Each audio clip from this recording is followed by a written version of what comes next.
afternoon, everyone, and welcome to a Saturday afternoon edition of Iowa Pagan News on the Prairie Land Radio Network.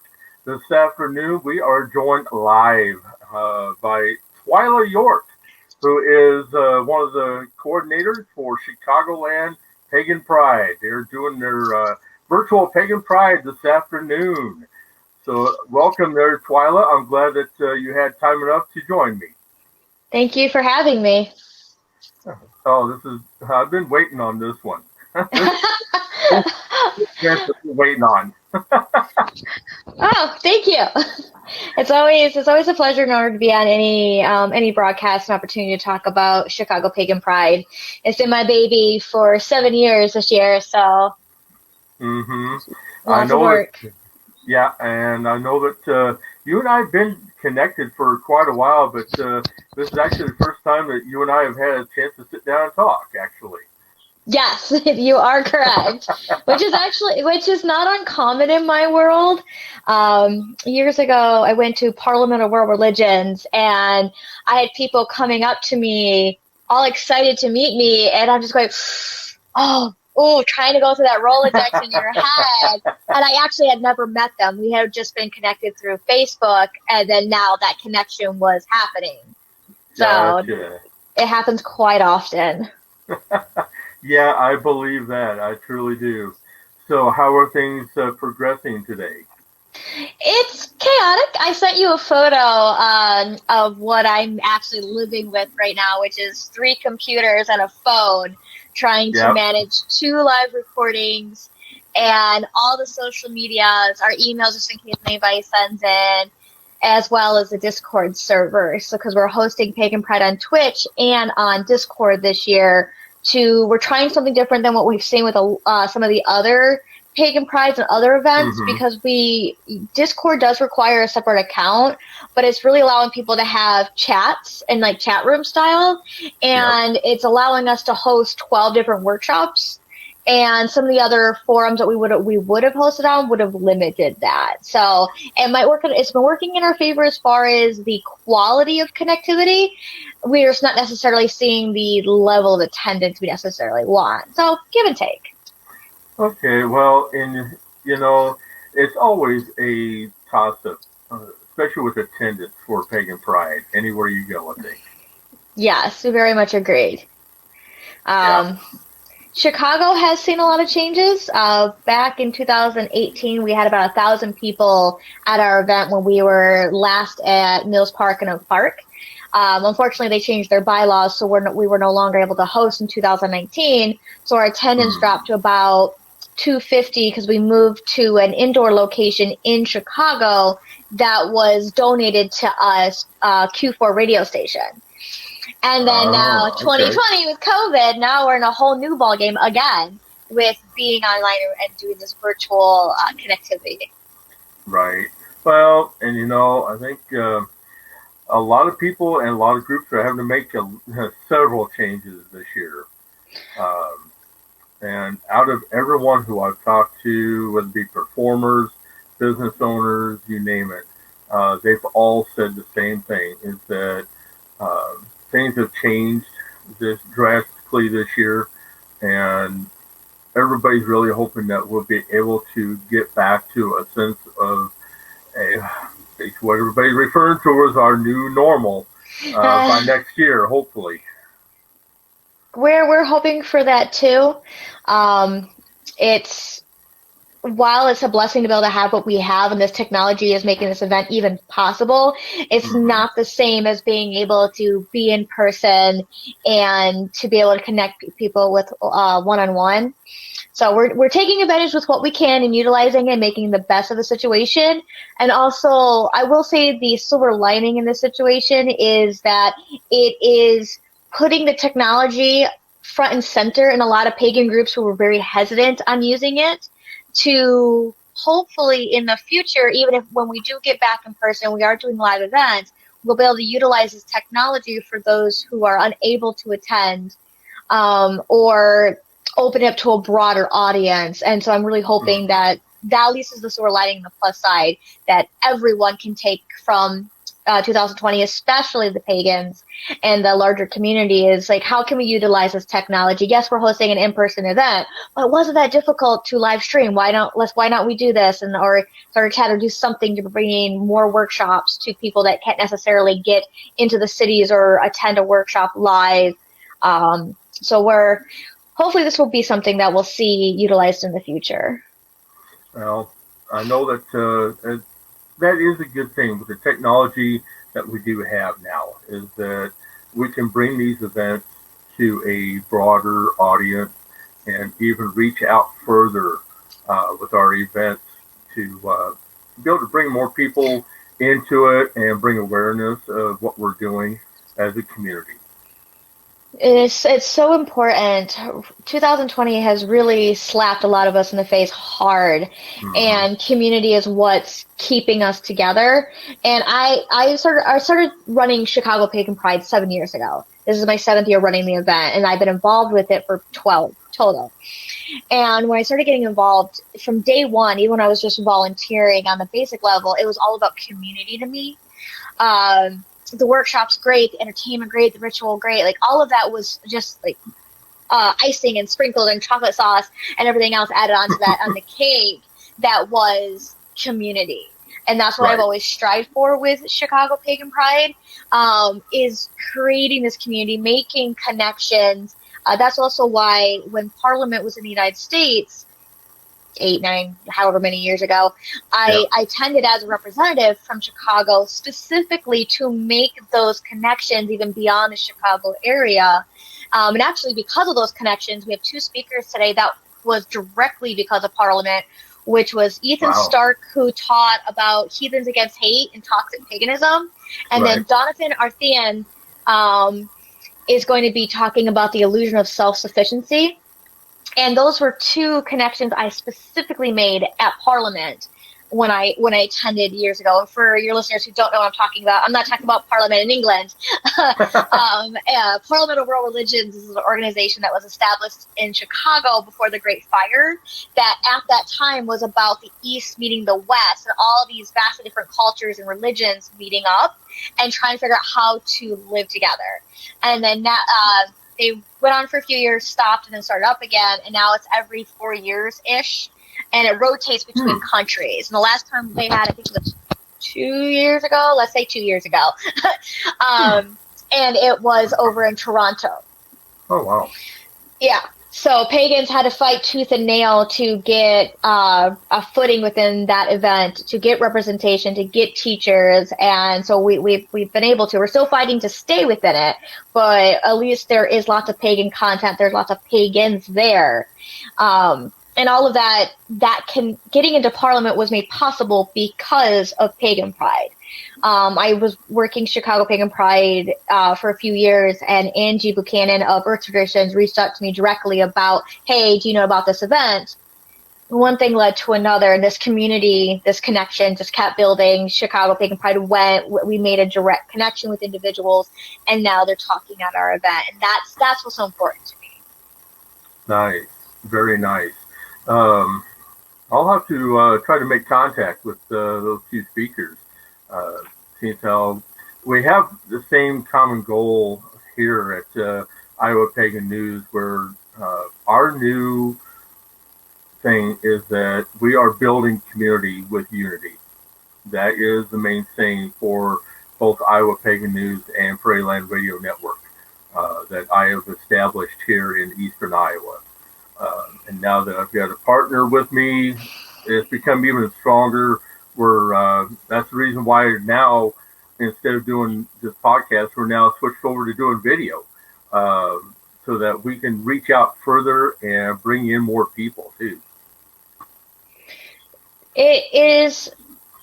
Radio is connectivity, and then when you add video onto it, there's just another element to it. So I'm enjoying the opportunity. I've been on a lot of podcasts and radio shows with just audio. So this is I've been recorded on camera a few different times for Pagan Pride. So again, that opportunities and connections constantly building. So It's amazing. I'm very blessed to have had the opportunity to be where I'm at. I do have a little bit of sad news though. Uh-oh. I know 2021 is going to be my last year as a coordinator for Chicago Pagan Pride.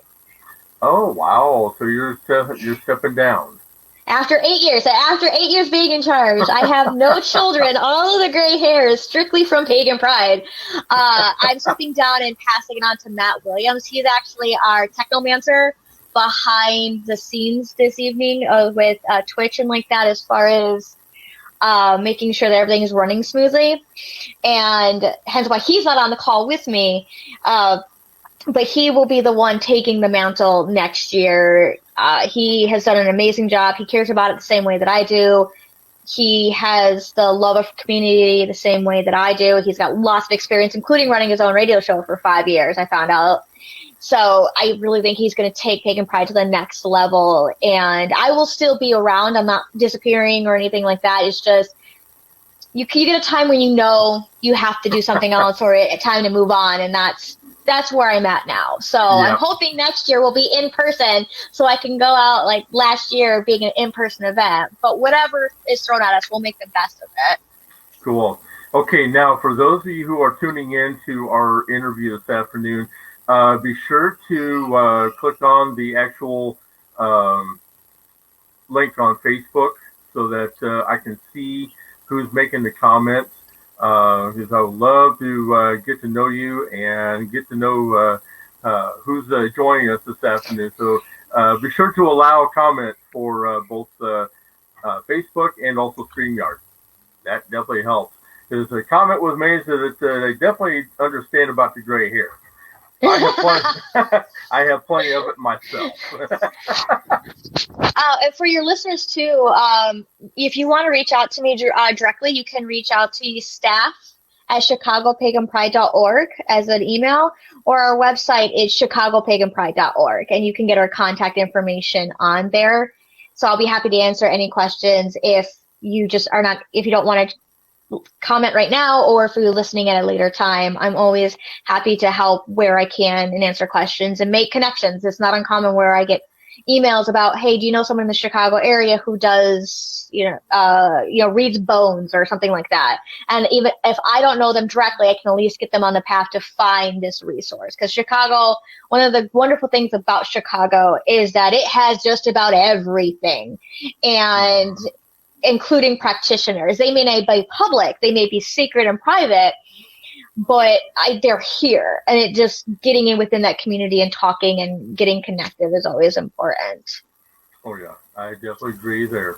And hopefully by next year, if we're able to start doing live events again, so everybody can reconnect and get together again, we are going to work very hard to be able to come over and be with you guys on your day of celebration. That would be amazing. We would love to have you out. I don't care what state, any kind of radio media broadcast that we can get in, it's always a pleasure for me because we're helping each other. You're advertising our event, but then we're also advertising to the Chicago community that, hey, look at all these other media outlets and sources that you can relate to and connect with. And so that's always a pleasure for me to be able to have that. And excuse my head going back and forth. I have two computer screens on either side that I'm still monitoring. One of the things with Chicago Pagan Pride, like all Pagan Prides, we're run solely on volunteers. Mm-hmm. And I'm one of the main volunteers, so managing different things. We also solely run on donations. And so we are looking to help from listeners and people attending the events to help donate through our PayPal or Venmo, which, again, we have donation links on our website at chicagopaganpride.org. So check out the event. There's still time. We're going until 6 o'clock tonight, and there will be workshops and entertainment straight through. The chat rooms will still be open. Phyllis Karat is coming up at 4. No. Yes. And then Lee Harrington is coming up after that, talking about different things on our live Twitch. And then we have 4 other workshops this evening at 4 o'clock as well. Okay. And now, just one last question here. What got you involved with Pagan Pride to start with? Oh boy. So I have this wonderful bad habit of going to something and then constantly wanting to help. So I think it was through Witchbox back in the day. Mm-hmm. I went on there and found out about the Chicago Pagan Pride. I forgot what park it was, on the south side somewhere, and I showed up and I'm like, oh, do you need help? I can help. I can help. And then next year, oh, you still need help? Okay. And then just kept taking on more responsibilities, kept doing more, and then it passed from to another coordinator, and then he actually ended up going back to school and doing a bunch of other things, and he couldn't do Chicago, so he was like, "Here you go, it is now yours." Oh, okay. I'd be Well, I like, guess I got this thing okay, now. gee, thanks. And what was interesting is when I first started, in my head, I was just this woman who was putting on this event. To me, Mm-hmm. that's all I was. I'm just putting on this event. The vendors go here, the workshops go here, and that is it. But then I found out that it was more than that. And I Oh yeah. found out that I started being looked at as a community representative, as a community leader, not elder, not anywhere near that yet, but a community leader. And I didn't know that. I didn't see myself as that. And there's still some days I struggle to see myself as that just because that's not how I see myself. I see myself as I'm here putting on this event. But then making connections the way they were, trying to build bridges between frustrations between different groups of people, and then also going to Parliament, doing all these little things, started receiving the feedback Hmm. from other groups and people and comments that I just went, I don't understand. What do you mean this? And it took a few years, about, I think 4 or 5 years running Chicago Pagan Pride before I really started going, oh, no, I'm not this. I am now this. I didn't ask for it. I never asked for the title. I didn't do anything as such, but here it is. And there's responsibility Mm-hmm. that comes with that. Yep. There are times you have to be careful what you say, how you say it, your representation. When you make business connections, you have to dress as business attire, and it's a big deal. And I don't think when people take on events that they look at the long-term effects. They look at the long-term events of, 5,000 people at my large convention and all of these things, but not necessarily the ripples that they create, especially in the pagan community, outside of their event. And that was a lesson that I learned, and I'm still learning. Each year I do this, and I see the effects of what we're doing, whatever capacity, whether we're a 1,000 person outdoor event, or we're a 200 person indoor event, or however many are attendance this year online. There's still those ripples. There's still that going Oh yeah. through, and that warms me every year to see those ripples go through. And it's been a true blessing. I will say that, stress or not, hair pulling or not, gray hair or not, late nights and all of this is Facebook user so true.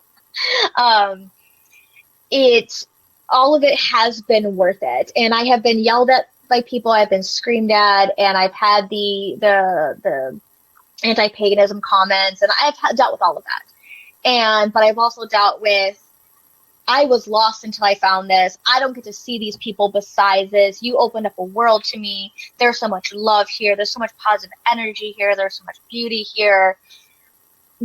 All those comments, I take the happy ones and put them in a little box, and they go in the side of my brain.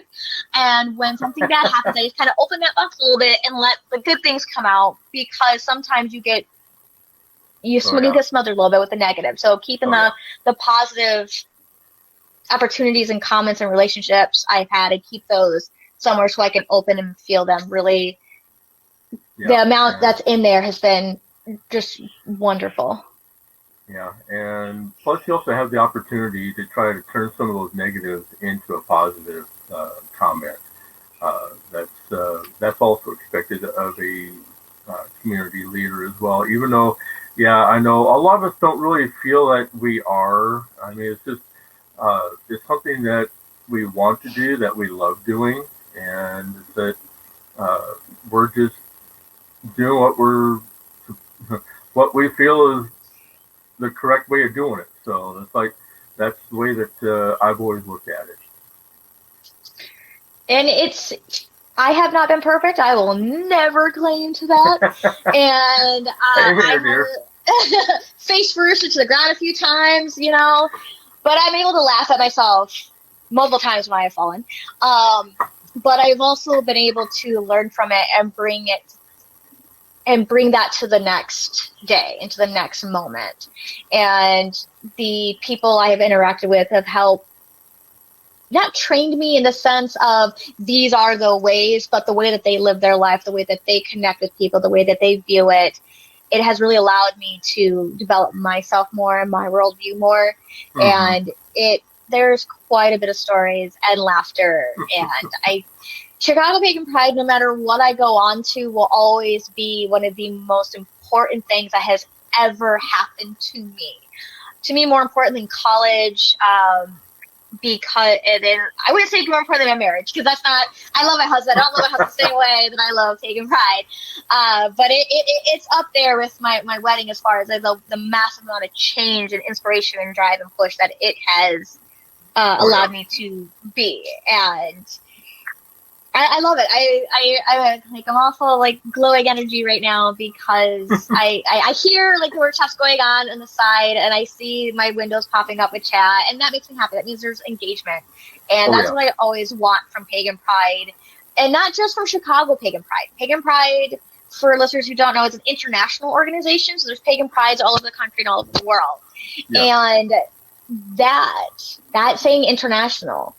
And knowing that there's that connection internationally, it warms me, and it's given me hope that there will be a time where pagans are not this stigma, where I don't have to worry about putting it on my resume, that I don't have to worry about wearing my symbol, that I don't have to explain for the 1,000th time, no, I'm not sacrificing children, and in the backyard, and that it's actually is an important spiritual path that is very vast, very diverse, very beautiful, just like nature in general, and that there's a place for everyone in it.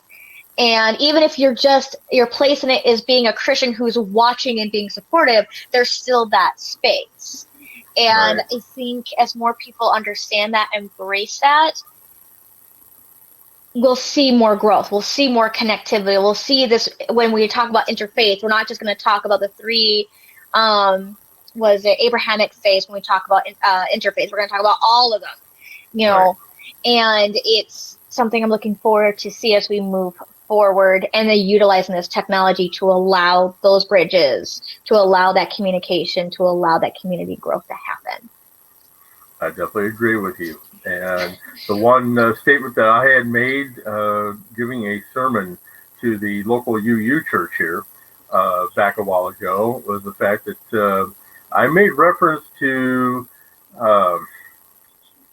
we want to stay away from the old dogma of, we're sacrificing kids, we're dancing naked in the backyard around fires, like, something, nudity, basically, public nudity is illegal in almost all 50 states.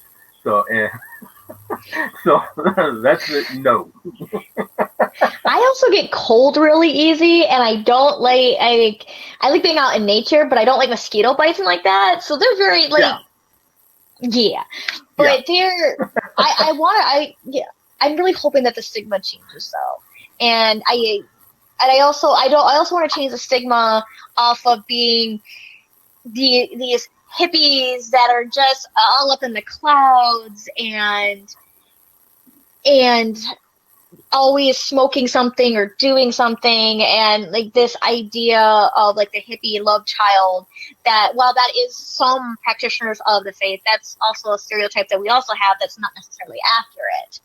That I want to see that, no, there are lawyers who are pagans and doctors and teachers, and I'm just a receptionist.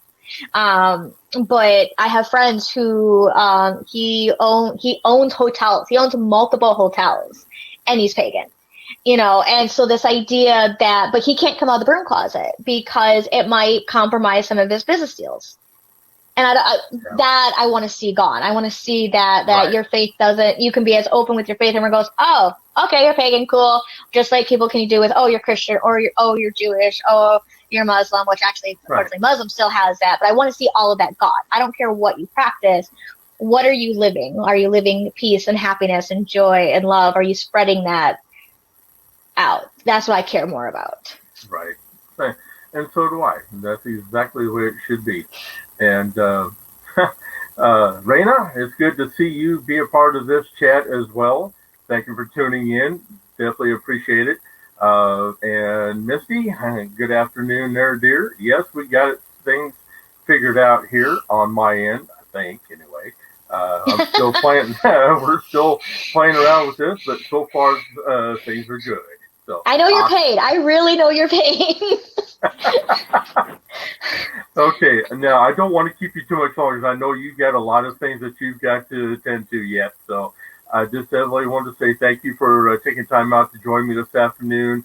And if you ever need our assistance here at Iowa Pagan News, please be sure to let me know, okay? I will. Thank you so much for the opportunity to be on your show today. It was so much fun. Thank you. You are very welcome there, Twila. And yeah, be sure to support Chicagoland Pagan Pride by going to their website and donating to their cause so that they can keep doing what they're doing for Chicago and for the greater community. I give you virtual hugs for every dollar you donate. There you go. There's an incentive for you. All right, folks. This has been a really fun afternoon. I'm still going to be on Discord on the Iowa Pagan News channel. So if you want to get with me there, I will be more than happy to spend time talking with you there. Otherwise, email us directly at earl@iapnradio.net or info@iapnradio.net. You can catch us on either one of those emails.